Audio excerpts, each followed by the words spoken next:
Hola, buenas tardes a todos. Gracias por estar en esta 12ª sesión que organiza la UNIR.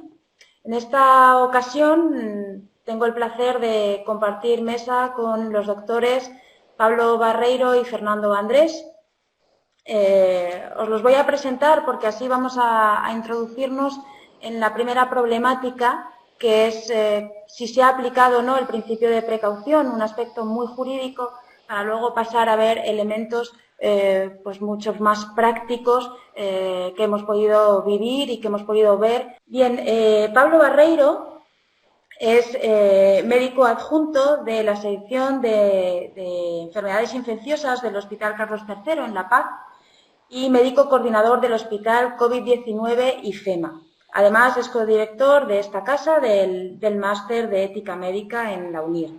Y Fernando Andrés es catedrático de Medicina Legal y Toxicología de la Universidad Complutense de Madrid, dedicado toda su trayectoria y vida profesional a la investigación porque es especialista en análisis clínicos y medicina legal. Bien, sabiendo que nuestro tiempo es limitado y que nuestras intervenciones no van a ser muy extensas, esperando a que ustedes pues hagan esas preguntas que quieran y a poder abrir un poco en la medida de lo posible pues el debate sobre esta situación histórica que estamos viviendo desde el punto de vista sanitario. Esta mesa, titulada Controversias sociosanitarias en la pandemia COVID-19, se plantea desde tres perspectivas. Una primera perspectiva más legal o jurídica, que es esta pregunta, si se ha aplicado el principio de precaución en la crisis COVID-19, y luego dos perspectivas mucho más médicas, que son las controversias, los conflictos que se han dado en la gestión sanitaria, de las que nos hablará Pablo Barreiro, el doctor Barreiro, y los conflictos médico-legales, algunos ya se están dando, otros se darán en el futuro o ya se pueden vislumbrar y de los cuales nos hablará el doctor Andrés. En lo que respecta a esta cuestión sobre si se ha aplicado el principio de precaución, lo primero que quiero llamarles la atención es sobre la palabra controversia. La palabra controversia indica una contra, un enfrentamiento, una versión distinta que se mira cara a cara o una postura distinta, y es lo que aquí queremos de alguna manera plantear. ¿Cuál sería la respuesta si yo les comento a ustedes la primera respuesta que se les viene a la cabeza, sobre todo aquí desde España, y además que doy las gracias a todos aquellos que están en esta sesión de muchísimos sitios del mundo? ¿Cuál sería nuestra respuesta? En un principio responderíamos no. No se ha aplicado el principio de precaución, visto los resultados en los distintos países, aunque sí ha habido países que han desmarcado por sus resultados llamativos en cuanto a buenos, si es que podemos hablar de algo bueno en esta situación. Entonces, nuestra pregunta se traslada a ¿por qué no se han aplicado el principio de precaución? Y yo voy a centrarles esta pequeña introducción mucho más teórica y menos práctica de la que verán a continuación con los doctores Barreiro y Andrés, y es que no se ha aplicado el principio de precaución, primero porque ha habido una falta de principio, no se ha considerado el principio como tal. En segundo lugar, porque ha habido una falta de anticipación a los hechos, al plano fáctico, desde el punto de vista jurídico. En tercer lugar, porque ha habido una falta de prudencia en cuanto a la actuación, a la conducta, sobre todo aquí en España en el Poder Ejecutivo. Y finalmente, porque ha habido una falta de responsabilidad. Entonces, en lo que respecta a esta primera falta de principio, quiero hacerles mención de que cuando hablamos de un principio a nivel jurídico y a nivel ético, tenemos que valorar el alcance que tiene ese principio. Fíjense que el alcance de un principio es que son todas aquellas ideas que armonizan, que dan coherencia, que dan cierta lógica. Y entonces trasladen ustedes esas preguntas a si realmente ha habido una cierta lógica, si ha habido un cierto eje. Imaginen una figura geométrica con su eje simétrico, donde hay esa proporcionalidad, esa casi perfección. Un principio está para eso, para servir de eje en la conducta, en la acción. un principio está para servir de fundamento, de apoyo a todo el régimen jurídico y a toda la normativa o reglas que nos damos para coexistir, para convivir como pueblo, como ciudad, como región, como país, como mundo, es fundamento. Otro elemento de los principios son los aspectos y diferenciamos tres aspectos. Un primer aspecto que sería la validez, es decir, que un principio evalúa si una norma, si una determinada regla es válida. Un principio lo que hace también es ayudar a interpretar las normas o las reglas que nos damos para nuestras actuaciones y también cubren ciertos vacíos legales.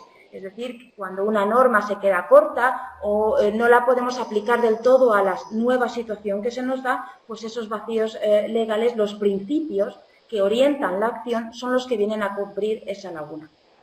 Entonces, los principios, a nivel internacional, fíjese que son los elementos en los que más podemos consensuar. No se puede consensuar entre países tanto en normas o reglas más específicas, pero sí en principios de solidaridad, principios de proporcionalidad, de justicia. Sí que hay más consenso público a ese respecto. Los principios también apelan a valores y, en este caso, a la prudencia. El principio de precaución apela a la prudencia y son orientadores de la acción. Eso significa que el principio de precaución, porque al derecho le importa el comportamiento, le importa la conducta del ser humano, le implica la acción que va a hacer. Aquí lo que tratamos de ver a la luz del principio de precaución es si se ha elegido o se ha tomado la decisión que implique, consecuentemente, la acción más razonable. Con todo esto son el elemento de, en primer lugar, falta de prudencia. Fíjese que la prudencia es una virtud. Como decía Mafalda en la diapositiva anterior, pasemos ahora del principio, vayamos un poco más allá y detectamos que la no aplicación del principio de precaución implica la falta de prudencia por parte, en este caso, una crítica hacia el Poder Ejecutivo. La prudencia, la justicia, la fortaleza, la templanza son virtudes, ya lo decía Platón. Y dentro de la prudencia, que Santo Tomás entiende como la jerárquicamente superior, estaría la memoria, la razón, el entendimiento, la docilidad, la sagacidad, la providencia, que es la previsión, el ver antes de que venga, pero lo veo venir, y la circunspección y la cautela. Es la cautela la que nos importa cuando hablamos de principio de precaución, porque la cautela la podemos definir como la astucia, la perspicacia de la prudencia. ¿Qué es la cautela? La cautela es aquella que se enfrenta cara a cara a un impedimento, a un obstáculo. Y fíjense que el concepto obstáculo viene de la jerga de los náufragos, de los navegadores, que es riesgo. Un obstáculo lo entendían como un riesgo. Por lo tanto, ha habido esa falta de prudencia porque no se ha mirado a esos posibles obstáculos y se ha aplicado una conducta de evitación del resultado. Por lo tanto, falta de principio, falta de prudencia y falta de anticipación. Fíjense que ya en Alemania el principio de precaución en su propia definición tiene tres elementos que refieren a la anticipación. Se traduce como el principio de antes de preocuparse. Es decir, aquello que está al origen, mucho antes que la previsión. Se entiende el principio de precaución en Alemania de esta manera y además surge con la problemática del medio ambiente. Aparece en el plano legal, en el plano jurídico por primera vez, digamos, oficialmente con los tratados del mar para, de alguna forma, bueno, pues intentar evitar todo el daño que se estaba haciendo al planeta o que de contaminación, de polución, en fin, de destrucción, de cambio climático. Surge por esta cuestión, por una cuestión del medio ambiente. Pero curiosamente en el siglo XIX ya John Snow, un epidemiólogo, con un brote de cólera que hubo en Londres, inició las primeras cartografías para conocer la gente que sufría de cólera, empezó a marcar aquellos fallecimientos y de alguna manera tuvo la intuición, la sospecha de que pues era una de las fuentes que podría generar ese brote de cólera. Quitaron el agua de esa fuente, bueno, pues como sospecha, como hipótesis, no estaba seguro, y fue posteriormente cuando se demostró que efectivamente ese agua estaba contaminada. Hablamos de que en la epidemiología, como en el COVID-19, pues hay una parte importante de intuición, de sospecha que caracteriza, que es requisito del principio de precaución. Esa hipótesis, que además no está probada científicamente, porque el COVID-19 ha aparecido, sobre todo lo que hemos recibido por parte de, bueno, pues de la televisión, de las informaciones, de los periodistas, pues ha sido cierta incertidumbre en cómo este virus se afincaba, se movía y teniendo informaciones pues a veces contradictorias en este sentido. Por lo tanto, de esta falta de anticipación que ha habido, hemos de centrarnos en que no se ha atendido ni a ninguna hipótesis, ni a ninguna sospecha, ni a ninguna intuición, que ya con lo que pasaba en China podrían incluso ser hasta prevenciones, y tampoco se ha atendido a la posible duda de un daño. Es decir, lo que caracteriza el principio de precaución, los dos requisitos básicos, son esa hipótesis no probada científicamente, esa cierta incertidumbre, valga la reiteración, y esa duda de que puede generar un daño, en este caso un daño a la salud pública, un daño a nivel de pandemia, como lo ha planteado la OMS. Por lo tanto, ese evitar y esa eficacia de medidas preventivas y medidas cautelares no se ha dado, por lo que no podemos hablar de que ha habido una aplicación del principio de precaución. Y otro elemento es que el mundo ha acabado enfermo de pandemia, enfermo de COVID-19.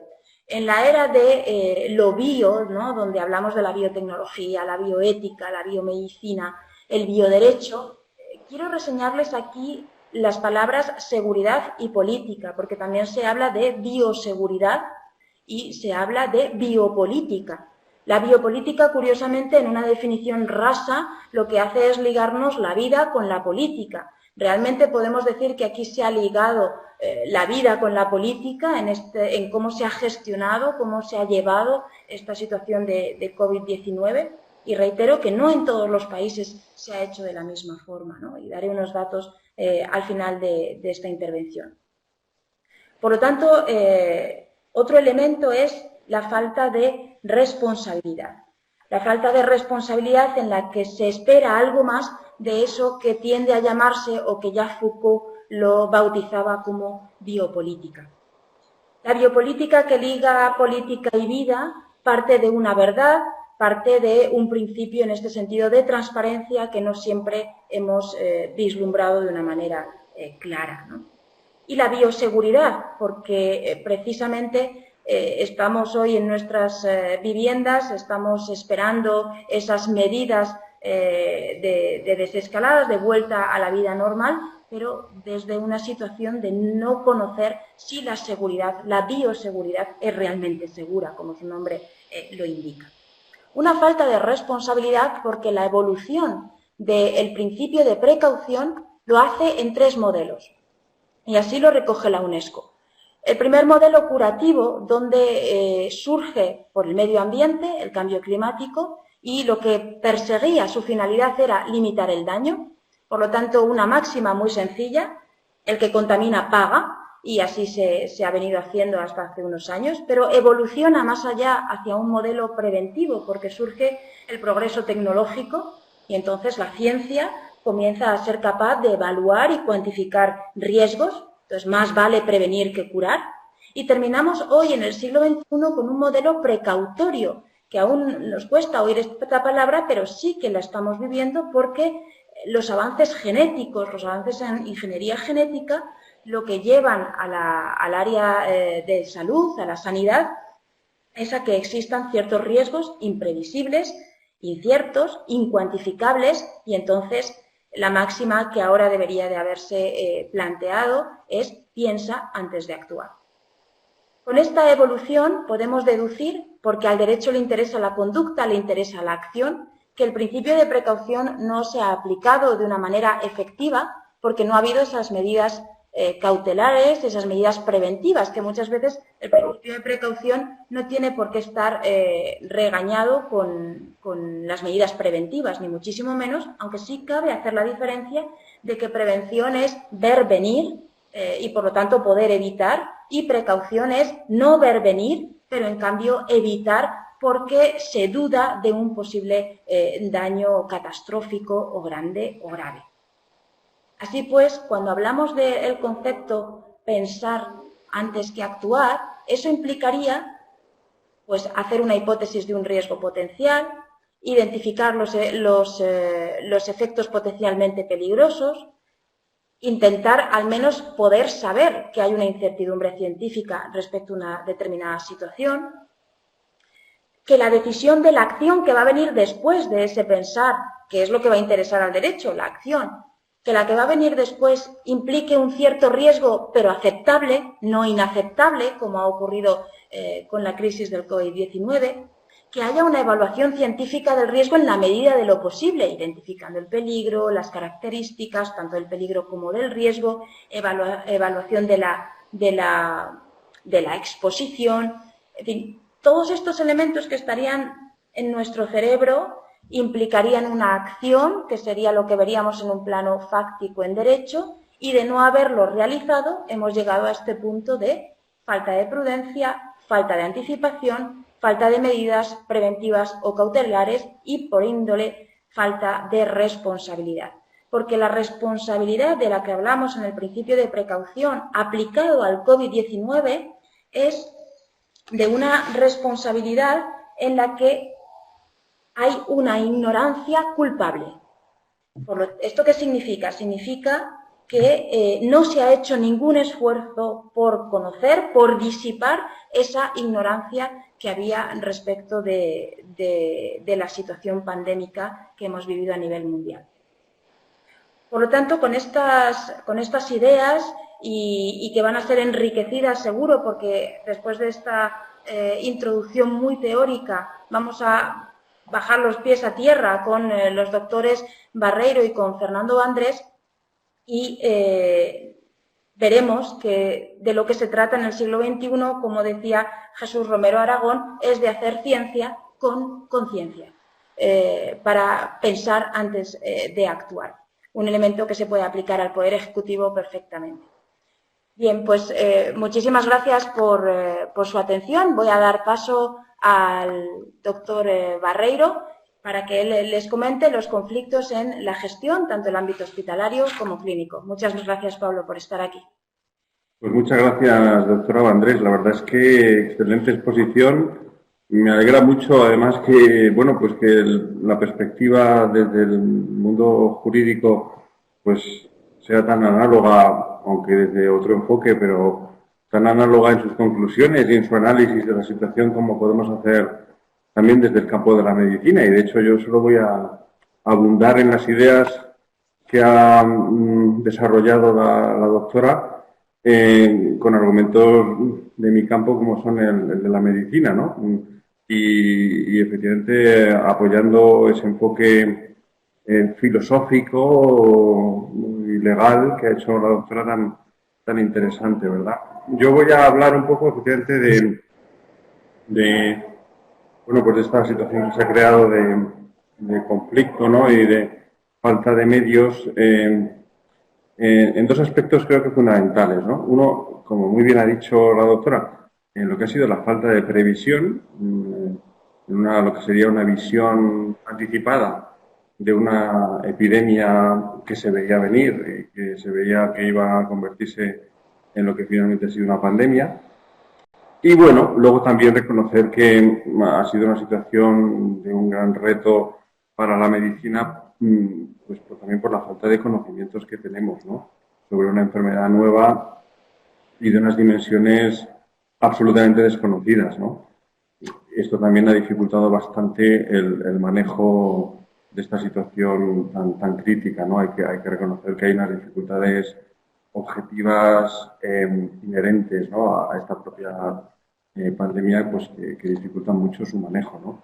Y yo quisiera finalmente sacar algunas conclusiones, creo que muy interesantes, interesantes o útiles, pues también para afrontar el futuro que, como ya comentaré, es muy previsible que nos obligue a seguir tomando medidas, ¿no? Yo creo que más vale que aprendamos las lecciones que se puedan sacar de lo que hemos hecho mal, sobre todo, para intentar hacer las cosas mejor en las próximas olas epidémicas que sin duda van a ocurrir. Bueno, sobre lo que sería la falta de previsión, pues yo no puedo sino estar de acuerdo en que había elementos suficientes como para pensar que íbamos a estar ante una situación de epidemia en España y de pandemia mundial. Y efectivamente, pues las autoridades correspondientes quizá pasaron por alto un poco pues, esta alerta, ¿no? Yo personalmente pues he vivido como médico muy desde el principio pues esta epidemia, primero en el Carlos III, que fue el hospital un poco de referencia en Madrid para recibir los primeros casos, y luego me he trasladado al hospital de IFEMA que tengo a la espalda, donde he seguido pues en primera línea, si quieren, de batalla, pues la evolución de la epidemia, ¿no? Bueno, es verdad que sobre todo al principio, luego las cosas se han ido corrigiendo afortunadamente, pero claro, al principio es cuando vino el gran impacto, ¿no?, de la ola epidémica, ¿no?, y es cuando más preparados tendríamos que haber estado, y sin duda hubo una falta de recursos en cuanto al personal. Aquí no solo diré en el número, sobre todo, y más grave, en la preparación del personal. No estaba el personal entrenado, ni siquiera en hospitales de referencia para el manejo de epidemias, como pueda ser el Hospital Carlos III, donde está la unidad de aislamiento de alto nivel y manejo de enfermedades emergentes, pues el personal de forma general no estaba entrenado, solo muy poquitos los que pertenecen a esa unidad de élite, digamos, estábamos entrenados, pero el resto del personal pues no lo estaba, porque se pensaba que quizá iba a ser una epidemia de menor impacto cuando todo indicaba que no iba a ser así. Y a toda prisa, pues hubo que ir formando al personal en medidas de protección, ir dotando incluso de material, de equipos de protección, ir adecuando las habitaciones, ir habilitando habitaciones, salas y incluso plantas completas de hasta el hospital casi al completo, hablando por ejemplo del Hospital La Paz. Todo esto de forma muy precipitada, ¿no? Y sin duda, pues esta preparación del personal y de todo el material, pues se podría haber hecho con antelación, ¿no? Bueno, ha habido luego escasez también de lo que es el propio material, ya una vez el personal entrenado, pues bueno, esto llevó unos pocos días, ¿no? Pero bueno, pero tenía que estar ya haber estado preparado y sin duda hubo infecciones en el personal sanitario, pues por falta de entrenamiento, ¿no? Luego, pues efectivamente ha habido problemas en lo que es la dotación de material de protección, ¿no?, del equipo de protección personal. Pues, de todos es conocido también que se ha descubierto también material defectuoso, ¿no? Pues bueno, pues sin duda aquí también ha habido falta de previsión, ¿no? Claro, luego el haber también permitido, ¿no?, que la epidemia cobrase gran magnitud, ¿no?, que se diesen tantos casos como se dieron, pues hemos sido el país durante mucho tiempo, el país número uno en número de casos y el número de fallecidos, ¿no? Pues esto ha provocado también pues una carencia de recursos pues por sobresaturación de los hospitales, ¿no? Faltas de puestos en urgencias para atender a todos los pacientes, lo que también ha puesto en riesgo al propio personal sanitario, falta de camas de hospitalización que ha obligado también a tener a pacientes a veces en condiciones pues no recomendables, sin aislamiento posible, y en riesgo para el personal sanitario y para el resto de pacientes. Falta también de camas de hospitalización y qué vamos a decir también sobre las faltas de camas de UCI, en las que ha habido que hacer pues, una selección pues tremenda, ¿no?, y muy dura y en contra del criterio médico, pero porque no había donde ingresar a pacientes que necesitaban cuidados intensivos, ¿no?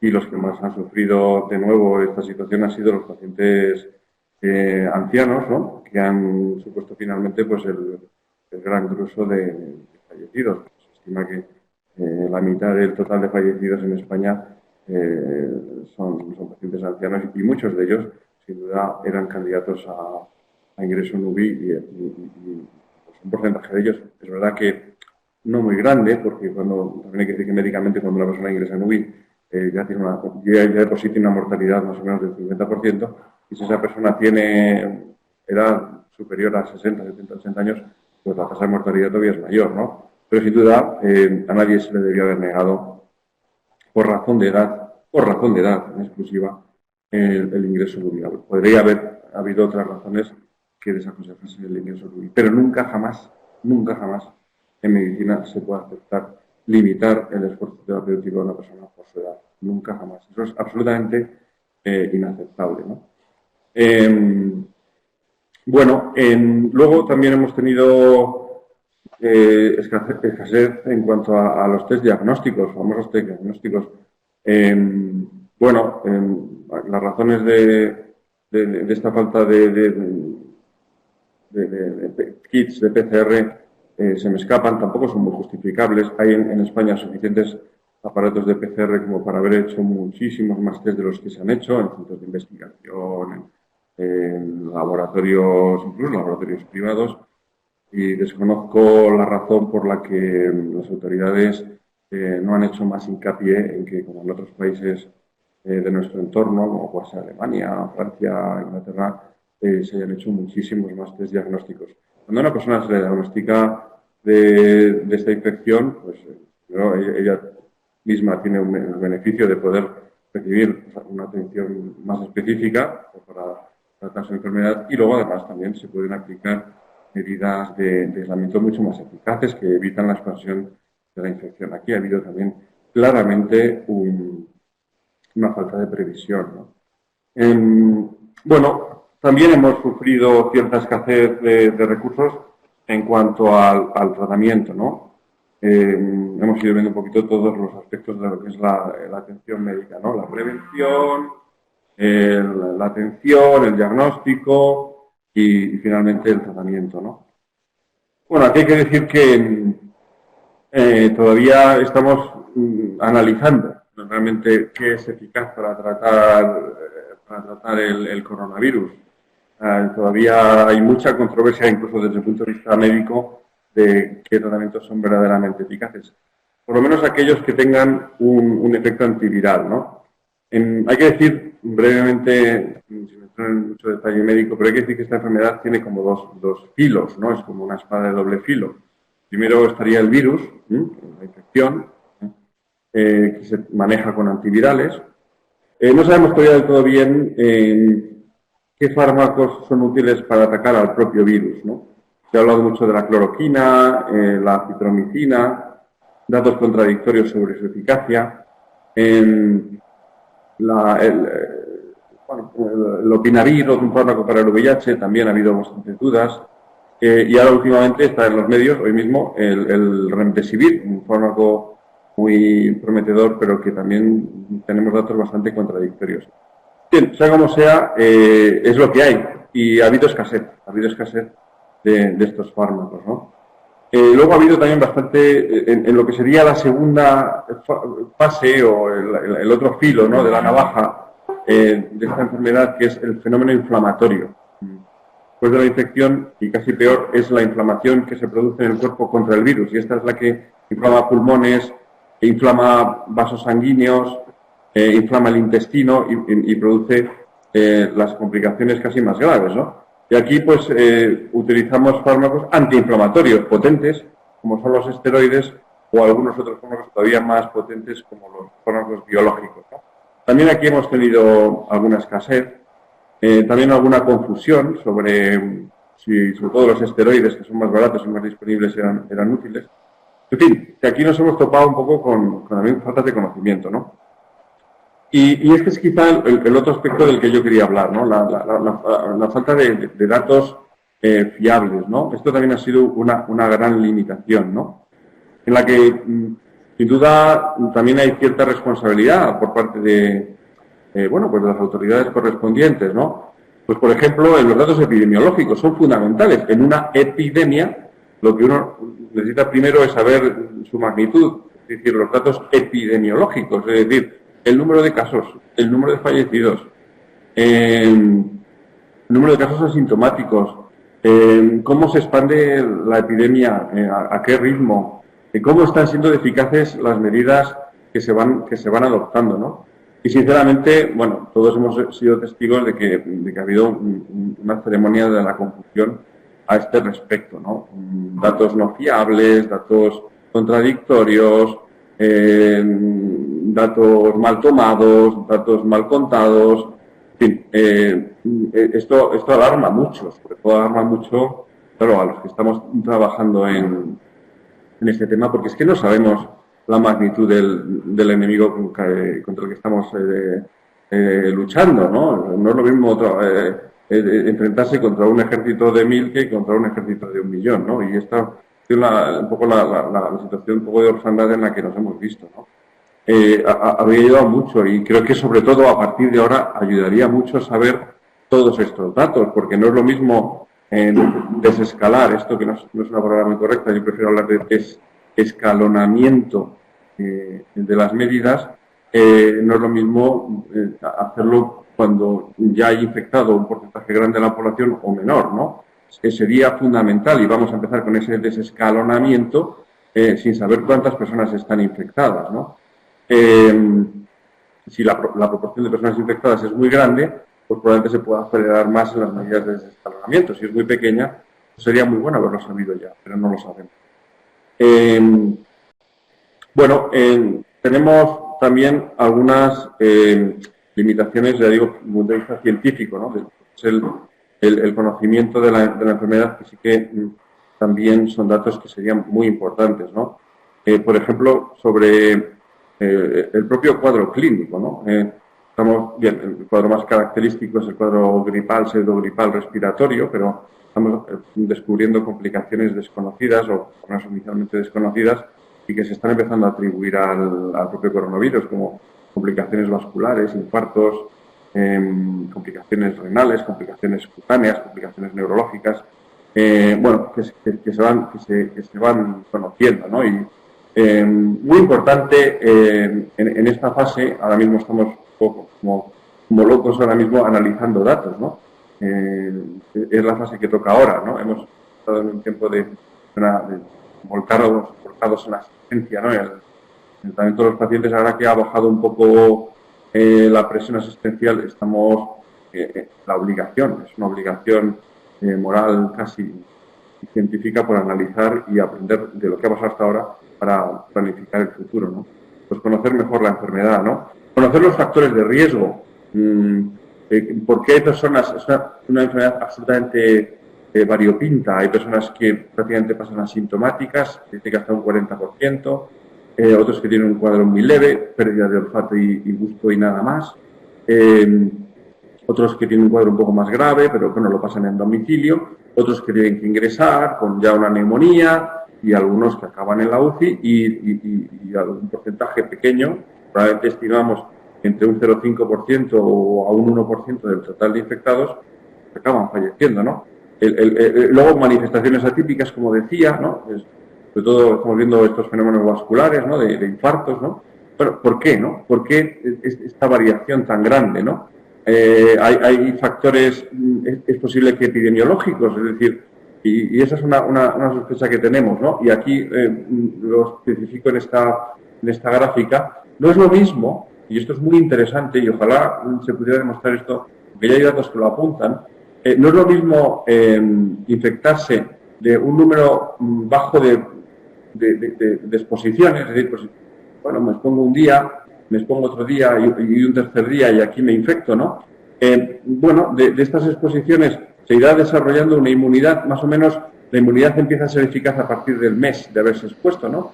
Y ya a partir de que se tiene inmunidad, pues ya queda uno más o menos protegido, ¿no?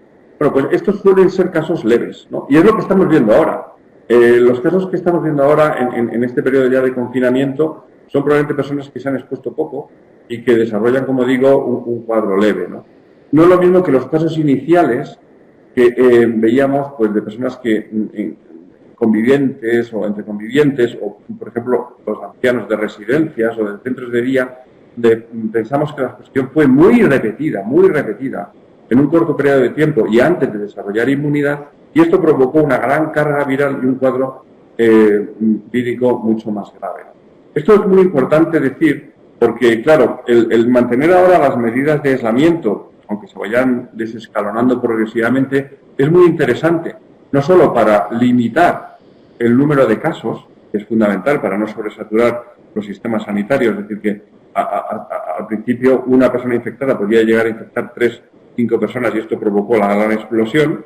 Ahora intentamos que una persona infectada infecte como mucho a 1 o a 2 para que no se dé de nuevo esa gran explosión, pero es que además, aparte de limitar el número de nuevos infectados, podemos hacer que los casos que se provoquen sean más leves. Esto es muy interesante, ¿no? Las medidas de aislamiento, creo que mantenidas, van a hacer que los casos que se den sean en menor número y también más leves. ¿Qué otros factores pueden estar implicados? Probablemente factores genéticos. Ahora mismo estamos nosotros embarcados en un estudio sobre esa posibilidad de que haya personas que, por alguna razón genética, relacionada con su inmunidad o relacionada con su sistema de coagulación, tengan una enfermedad más grave o más leve. Si esto lo identificamos, podríamos ya predecir quién puede ir a tener una enfermedad más leve o más grave y a lo mejor aplicar medidas especiales en aquellos de mayor riesgo, ¿no? Estamos muy preocupados también, y esto obliga también a un seguimiento muy estrecho incluso de los que ya han tenido la infección, porque ya empezamos a tener sospechas de que se pueden dar reinfecciones. Es decir, que el que ha tenido la infección en esta primera oleada no podremos todavía asegurar que ya no la va a tener y que por lo tanto puede volver a ser vector y transmisor de infecciones. Es decir, que por ahora hay que decir que las medidas de aislamiento hay que mantenerlas para todo el mundo, incluso también para los que han pasado ya la infección, porque se pueden reinfectar y pueden volver a infectar a otros. Bueno, esto sería un poco la situación en la que nos encontramos, pues de esas limitaciones de recursos que hemos sufrido, que creo que en gran parte ha sido causa de la gran epidemia que hemos tenido en España comparado con otros países, y también pues reconociendo que hay algunas limitaciones en cuanto a los conocimientos médicos que tenemos sobre esta enfermedad, ¿no? ¿Qué podemos hacer para el futuro, no?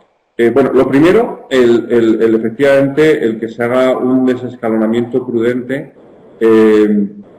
y mantener esas medidas para, como decía, limitar el número de casos nuevos y también limitar la gravedad de los casos que se vayan dando, ¿no? Fundamental el poder monitorizar la epidemia. Necesitamos los test urgentemente, pero para todo el mundo. O sea, esto no puede ser que estén embargados los test por parte del gobierno, porque, vale, sí, me parece muy interesante que se haga un estudio desde el Ministerio, pero es que todo el mundo tendría que tener ya acceso a poder saber si después de esta ola ha pasado o no ha pasado la infección. Esto es fundamental, ¿no? Es tanto diagnóstico, es decir, no podemos volver a caer en el error de no diagnosticar, no confirmar el diagnóstico de una persona que tiene síntomas compatibles y luego también el test serológico para saber quién ha podido haber pasado ya la infección, ¿no? Monitorizar, por lo tanto, también cómo va evolucionando la epidemia, porque esto nos va a indicar si las medidas de ese desescalonamiento están siendo eficaces o son demasiado poco restrictivas o tienen que ser menos restrictivas. Hay que saber cómo evoluciona la epidemia y eso solo se hace a base de test diagnósticos. También será importante identificar, como en otros países se está haciendo, dónde se están produciendo casos para también poder hacer pequeños análisis de los posibles contactos y de esa forma también limitar a la medida de lo posible la expansión de la epidemia. Es muy importante que no volvamos a saturar los hospitales, que volvamos a vernos este drama de tener que decidir quién va a la UBI y quién no va. Esto no nos lo podemos volver a permitir en España, en un país supuestamente avanzado, ¿no? Con el diagnóstico precoz también es muy interesante el tener una posibilidad de diagnosticar a una persona ante los primeros síntomas. Puede ser también de gran utilidad el aplicar algún tipo de tratamiento precoz. Se está investigando sobre antivirales y como ocurre ya, por ejemplo, con la gripe, los antivirales son eficaces cuando se utilizan en el momento inicial de los primeros síntomas, ¿no? Por eso es muy importante diagnosticar pronto y si es posible administrar el antiviral lo antes posible. Esto va también a limitar la gravedad de los casos. Incluso se podría plantear la posibilidad de hacer profilaxis, que se llama preexposición, es decir, tomar algún tipo de fármaco a dosis muy bajitas, sobre todo población de alto riesgo, como pueden ser los ancianos, que prevenga, ¿no?, de incluso infectarse, ¿no?, antes de que tengamos definitivamente la vacuna, ¿no? Y luego, finalmente, creo que uno de los grandes aciertos, también hay que decir, de la planificación de la epidemia, del enfrentamiento de la epidemia, en Madrid, ha sido el hospital de IFEMA. Creo que eso ha sido un grandísimo éxito. Aquí han ingresado casi 4.000 pacientes, que si no hubiese sido por IFEMA habrían estado saturando, si cabe más, los hospitales de Madrid. Esto ha tenido esa gran ventaja de descongestionar los hospitales, pero luego además ha permitido concentrar a los pacientes infectados por este virus transmisible en un solo lugar. Ya no han sido un poco de nuevos contagios. Se ha trabajado en un entorno, creo que mucho más agradable para todos, para los propios pacientes lo primero, un ambiente abierto, no habitaciones cerradas, donde también el trato humano, tan importante en medicina, ha sido mucho más fácil. Los médicos y todo el personal sanitario nos vestíamos una vez, nos movíamos por los grandes pabellones, hablábamos con los enfermos sin ninguna limitación. Esto ha facilitado muchísimo el tratamiento de la enfermedad y el contacto con el paciente, que es fundamental, ¿no? Entonces, creo que también el mantener esta posibilidad de reabrir hospitales especializados, que pueda ser IFEMA o algún otro, y dedicados en exclusiva a la COVID-19, pues será muy interesante, si es necesario para el futuro, que ojalá no lo sea. Bueno, yo lo dejaría un poco aquí. Creo que estas son quizás las grandes lecciones que hemos aprendido y un poco mi propuesta de enfoques para minimizar al máximo la gravedad de la epidemia en el futuro, que sin duda va a repuntar. Nuevas olas de casos va a haber necesariamente, porque esto no va a terminar, este virus no va a terminar de ser un problema hasta que haya una proporción muy grande de la población y mundial que se haya infectado. Pues nada más, muchísimas gracias. Vamos a dar paso a Fernando Vandrés, al doctor Vandrés, para que él nos hable de los conflictos médico-legales, pues en el tiempo que venimos estipulando, para poder dar paso al menos a la mayoría de preguntas que estamos teniendo, sino que me gustaría que fuesen todas las que estás planteando. Muchas gracias. Fernando, adelante. Muy bien. Muchas gracias y agradecer a la UNIR su invitación de manera muy especial por su amabilidad en organizar un foro tan interesante como este. Tomando las palabras del doctor Barreiro cuando comentaba de que vamos a tener que convivir con este COVID, con este SARS-2, pues es verdad que yo hablaré de una cosa y la resumiré brevemente porque estoy viendo que lo más útil será contestar a las preguntas de quienes están compartiendo este tiempo con nosotros, que los aspectos médico-legales, éticos o deontológicos ya han aparecido, pero van a venir mucho más después. Yo creo que en los próximos meses, incluso algún año más tarde, vamos a ir viendo un gran conjunto de reclamaciones derivadas de cómo se ha manejado esta pandemia desde diferentes puntos de vista de gestión sanitaria, de políticas de salud, de responsabilidades profesionales.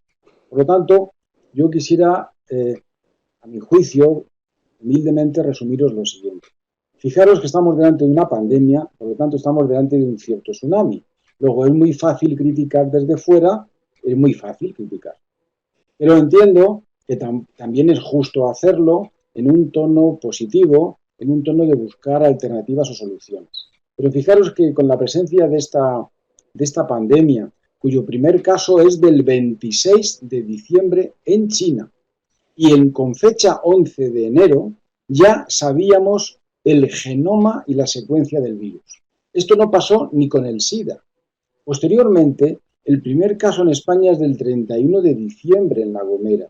Hubo algún caso más en otros lugares, como en Palma, en febrero en la Comunidad de Madrid, y el 13 de febrero hay el primer diagnóstico mediante autopsia de que estamos delante de un coronavirus, de un beta coronavirus. ¿Qué quiero decir con esto para no alargarme? Que la tecnología, los avances de la ciencia, a diferencia, pongo el ejemplo más banal del SIDA en los años 80, nos permitían decir hoy que una persona con síntomas o acaso sin ellos podía ser diagnosticada mediante técnicas de PCR. Eso no fue posible en el SIDA. Hubo que esperar tiempo para hacer anticuerpos y luego la PCR. No fue posible con el virus de la hepatitis C. Es decir, que la ciencia, si se la escuchara y la investigación se la escuchara, ha dado una respuesta coherente en su tiempo. Y como decía el famoso internista norteamericano William Hosler, la medicina es una ciencia en el manejo de las probabilidades, pero es un arte en el manejo de la incertidumbre. Por lo tanto, punto primero desde el punto de vista médico-legal, ético y deontológico. No se ha escuchado suficientemente a los expertos, no se ha recogido la controversia que pudiera existir entre ellos para generar unas decisiones que al menos no fueran improvisadas. Se podrían aceptar, como en todos los países de Europa y también el nuestro y del mundo también, errores de carácter político, pero no en el siglo XXI errores de improvisación. Me parece que eso es un problema ya ético que al ser de improvisación va a generar conflictos médico-legales a buen seguro. Con fecha 2 de abril, el Ministerio de Sanidad edita un documento sobre aspectos éticos y legales vinculados al COVID. Y habla de principios. ¿Me oís? ¿Me oís bien? Sigo hablando entonces. Se habla de principios como el de equidad, como el de no discriminación, la existencia de solidaridad, principios de justicia, proporcionalidad y transparencia. Pero no se habla del principio de precaución o de prevención que antes con buen criterio Sara apuntaba. La precaución se practica cuando al no existir evidencia suficiente, pero sí lo es como para tomar decisiones. Y aquí esto no ha ocurrido. Razón por la cual nos encontramos, por ejemplo, desde el punto de vista médico-legal, con un 26% de sanitarios afectados. Esto es imposible de entender en el siglo XXI, sobre todo si nos comparamos con otros países. Luego, la ley de prevención de riesgos laborales no se ha aplicado adecuadamente. La distribución de mascarillas, el no contrastar la evaluación de tecnologías sanitarias, un largo etcétera. Por lo tanto, yo para no cansaros y resumir, creo que desde un punto de vista médico-legal, el criterio de priorización, que es el de lo coloco en la UCI, aplicamos respirador, no aplicamos, yo creo que ahí hay una información un poco sesgada. Yo creo que en este momento, salvo circunstancias especiales que yo desconozco y por lo tanto no me atrevo y soy prudente también, en los servicios de UCI saben perfectamente los criterios de priorización y cómo marcar el intubar o no intubar, las expectativas de vida, los marcadores que hay que hacer, como se hace en otras áreas sanitarias. En los hospitales están hartos de manejar neumonías. No con esta incertidumbre, es verdad, pero sí tienen criterio de madurez suficiente. ¿Qué es lo que pasa? Que tú no puedes luchar contra los medios. Tú no puedes mandar sanitarios a ver enfermos por la noche y les das un coche que no tiene luces. Por lo tanto, este es un punto que va a generar, a mi juicio, una gran controversia médico-legal en términos de responsabilidad, que tiene que ver con la prevención de riesgos laborales. La segunda tendrá que ser con la gestión de recursos. Los recursos sanitarios se han gestionado inadecuadamente con evaluación de tecnologías sanitarias inadecuadas. Otra cosa que se haya puesto de manifiesto, incapacidades o limitaciones en términos de gestión política, que será otro tema que en este momento no sería el que trataríamos aquí. Trato a aquellos que vayan a generar problemas de demora, de lista de espera, de responsabilidad profesional. Y uno es salud de los sanitarios, que son los que curan, los que cuidan, los que resuelven. La otra me parece muy importante y es que estamos hablando, por ejemplo, a día de hoy, de 112.000 curados. ¿Qué es curado? Curado no es curado, es aquel que ha pasado la fase aguda y la ha resuelto aceptablemente. Muchos de esos están ya trabajando, pero otros no. Otros se ha puesto de manifiesto una enfermedad previa que tenían, se les ha complicado, va a evolucionar hacia una discapacidad y eso va a generar reclamaciones médico-legales vinculadas en la actitud para el trabajo y en la discapacidad asociada. La tercera, de la punto de vista médico-legal, como muy bien ha comentado Pablo Barreiro, tiene que ver con el manejo de las pruebas de laboratorio. Esto parece increíble en el siglo XXI. Si he comparado antes con el VIH o con el virus de la hepatitis C, hoy tenemos la PCR, tenemos la serología, pero nadie ha puesto de manifiesto las limitaciones que tienen estas técnicas, salvo sociedades científicas que no han sido escuchadas, en mi opinión, suficientemente. Por lo tanto la PCR como la serología, como otras pruebas de laboratorio, hoy tienen una fiabilidad reconocida y que se pueden aplicar a nivel social para estratificar a la población y saber quién puede volver al trabajo con más facilidad, quién se reincorpora, quién ha de estar en cuarentena, cómo evoluciona. ¿Por qué no se han hecho? Porque los recursos en términos económicos no eran reales. Por lo tanto, el principio que dice el documento de transparencia no se ha cumplido. Es mejor decir, no hay mascarillas para todos, que decir que lo de la mascarilla es una cosa opcional. Es mejor decir que no hay test serológicos para todos o que los que hay no son adecuados o no son suficientemente buenos que decir que hemos hecho muchas y que estamos en el ranking 9 de la OCDE. Todo esto ha generado una situación de incertidumbre tan grande que va a ser motivo de que se realice, por un lado, medicina defensiva y, por otro, se realice una gran cantidad de reclamaciones. Y, en último lugar, una recomendación personal. En este caso, para el personal sanitario. Creo que ya lo hace, porque somos personas con un nivel de formación y de responsabilidad que ha quedado claramente demostrada, además del compromiso. No en vano hay 28.000 afectados por este proceso. Y eso me crea incomodidad en lo personal. Pero la documentación clínica se va a convertir en un elemento clave para posibles reclamaciones posteriores que tienen que ver con la causa del fallecimiento, con las complicaciones, demoras de actuación, aplicación de recursos sanitarios, listas de espera y un largo etcétera. Por lo tanto, recomiendo que el uso de la documentación sea clave. No pienso tanto en intensivos como en ingresados en hospitales, sino que estoy pensando en atención primaria, en centros de especialización, en atención privada, en un largo etcétera. Ya por último, para no cansaros, hay una parte médico-legal que es más forense, que es cuando interviene la medicina legal y forense para recoger pues, el paciente de COVID que llega a su casa y sigue viviendo solo y fallece. Y hay que hacer una autopsia judicial y valorar el nexo causal del fallecimiento. O hay que valorar una muerte domiciliaria de otras características. O el tratamiento del cadáver fallecido por un COVID. Estas son cosas que ya están muy establecidas, muy ordenadas, que son las menores en este sentido en cuanto a problemática, pero médico-legalmente vamos a tener en los próximos años un conflicto no solamente médico-legal en el sentido jurídico, sino en el sentido ético y deontológico. Esta es una situación que me parece preocupante y que resumo en que en el futurible hay un gran cajón desastre que se llaman curados, que yo me gustaría valorarlo desde el punto de vista médico-legal. La otra va a ser la gestión de recursos, la otra es la seguridad de los profesionales, la otra es el manejo de la documentación clínica y la última, los criterios de priorización en cuanto a la prestación sanitaria.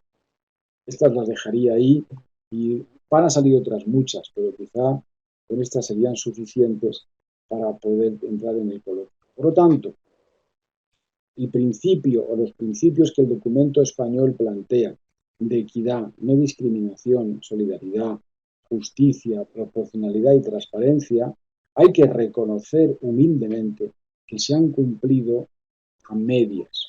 Y en eso tenemos todos, y desde el punto de vista de la gestión política también, mucha responsabilidad. El personal sanitario ya casi no puede hacer más, porque se ha utilizado el personal sanitario como la muleta para poder resolver y justificar decisiones que tienen que venir de otro lugar. Por eso es un reconocimiento muy grande a quienes están dejando su vida, en el sentido más literal del término, su trabajo y su experiencia en este quehacer. La sociedad ya lo reconoce suficientemente. Creo que en términos políticos estamos en un tiempo muy difícil. Yo creo que es un tiempo que va a tener repercusiones médico-legales y que yo denominaría una cierta inectocracia. Gracias a todos y estoy a vuestra disposición. Vale, muchísimas gracias, doctor Vandrés. Vamos a adentrarnos ahora en las preguntas que habéis realizado. Tenemos, yo creo que un tiempo prudente, precautorio, para poder atenderlas. En primer lugar, habría una persona que ha hecho 3 preguntas. Además, yo creo que me consta que es una gran amiga, enfermera, o sea que ha vivido muy de cerca esta situación. Ella pregunta, yo creo que Pablo probablemente es el más indicado para responder a estas tres preguntas, las hago del tirón, si realmente ha existido una coordinación única entre los hospitales de Madrid y las camas de UCI, si por qué no se ha hecho como en Francia, que en las zonas saturadas se ha llevado a los pacientes graves a otras zonas del país, en nuestro caso sería a otras comunidades autónomas. Me consta que creo que Murcia sí que tenía menos carga, ha acogido a algunos pacientes. Y tercero, si se han trasladado pacientes de UCI graves al IFEMA, al hospital de IFEMA. ¿No veo a Pablo ahí? No le vemos a Pablo. No, se ha salido. Bueno, pues no sé si tienes algún conocimiento tú de... Yo creo que la coordinación que se ha hecho es la mejor de entre las posibles, porque se ha hecho a expensas de una pirámide invertida, que son los profesionales. Yo creo que se ha puesto de manifiesto en el modelo de gestión sanitaria español que hay grandísimos profesionales asistenciales y el modelo de gestión se ha tenido que dividir en 17 comunidades autónomas como en 17 mini países. Y eso hay que reconocer entre todos que ha sido una gran limitación y ha sido generador de elementos de improvisación. Afortunadamente, sigo diciendo e insisto en esto, tenemos la suerte de tener, y quizá me vengo un poco arriba, pero los mejores profesionales sanitarios, pero no la mejor gestión sanitaria. Vamos a reconocerlo ya algún día de una vez. Reconozcámoslo con humildad y honradez, porque estamos teniendo que reconocérselo a 24.000 fallecidos que no nos oyen, pero sí 24.000 familias. Entonces, este elemento es muy importante a la hora de tomar decisiones. Reconozcamos que la coordinación entre intensivos con los hospitales se ha hecho en razón de que hay personas sanitarias que viven este compromiso como algo propio, como algo muy personal, pero no llega, tiene grandes déficits. ¿Se podría haber hecho mejor? Seguramente que sí. ¿Cuál es la clave? ¿El error político? Bueno, es muy fácil decirlo porque está de moda, pero yo hablo de que de ahí se ha derivado un elemento de improvisación grande. Porque he dicho al principio de mi exposición que teníamos datos desde diciembre de suficiente evidencia como para tomar decisiones, porque esos datos de evidencia los toman las grandes multinacionales con el precio del petróleo, saben cómo vienen los datos económicos, saben cómo viene la economía, lo sabíamos en sanidad. ¿Se podía haber hecho mejor? Sí.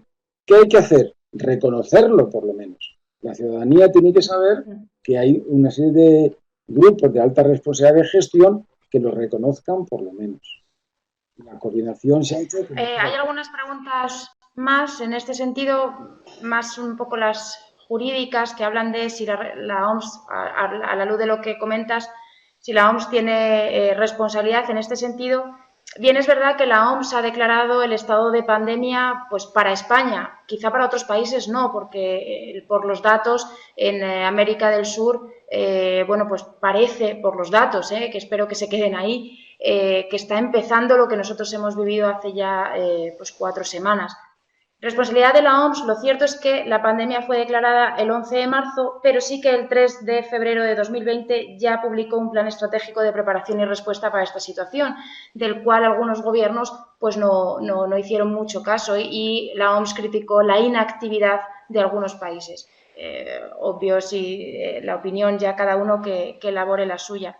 Había otra cuestión también, si al gobierno se le puede demandar, se le puede pedir responsabilidades, evidentemente, y ya hay bastantes grupos que están forjando el pedir este tipo de responsabilidades que vienen por no haber recogido en el informe al que ha referido el doctor Vendrell sobre los aspectos éticos que recoge el propio gobierno. El 2 de abril habla de principio de justicia, de no discriminación, de prioridad, todo esto, pero obvia completamente los principios de precaución y prevención que también son principios jurídicos, ¿no? O al menos el de prevención, aunque el de precaución ya se incluye en bastantes documentos internacionales, ¿no?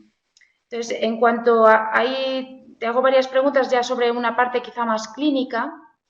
A la hora de hacer autopsias, Nelsi preguntaba sobre los infartos anticoagulantes para poder prevenir si se han hecho autopsias que hayan dado algún dato. El caso de los niños, que ahora aparecen nuevos síntomas de neumonía, gastroenteritis, aunque nos han dicho bueno, que no son datos todavía del todo ciertos, ¿no? o que se puedan relacionar con el COVID-19.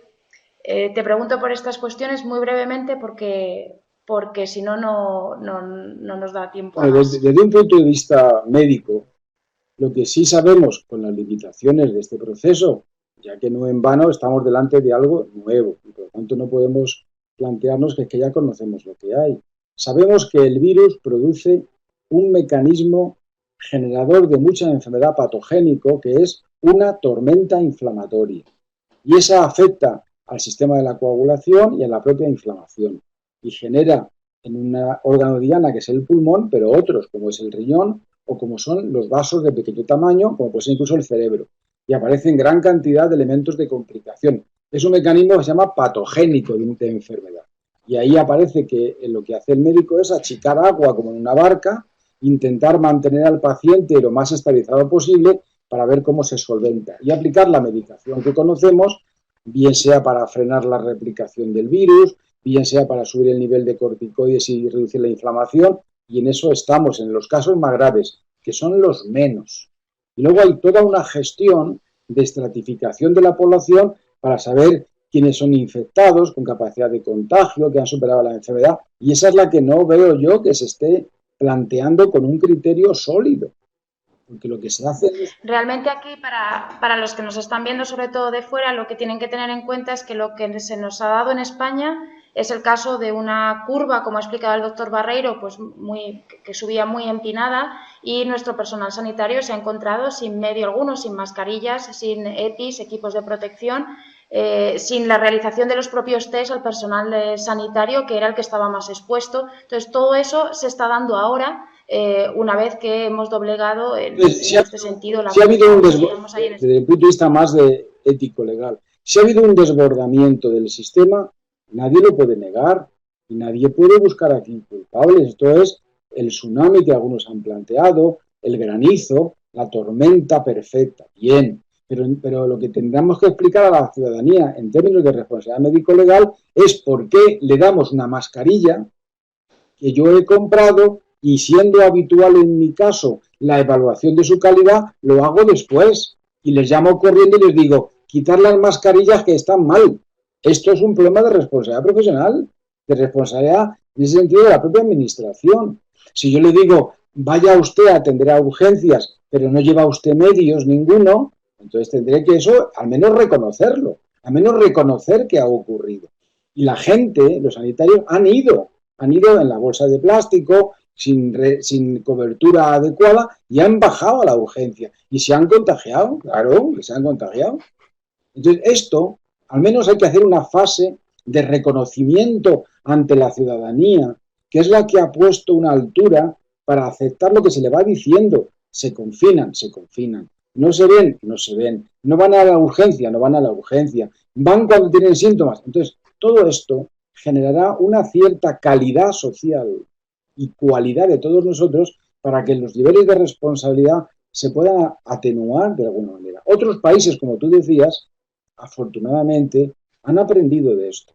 Yo, por lo que conozco, países como, por ejemplo, Chile. Chile ha hecho una estrategia que me parece muy interesante. Alemania, otra estrategia interesante. Entonces, hablemos en este nivel, no en el sentido de a ver quién sale más guapo en la foto, porque estamos hablando de fallecimientos y dentro de esos curados veremos luego lo que aparece en términos de problemas de responsabilidad o de discapacidades.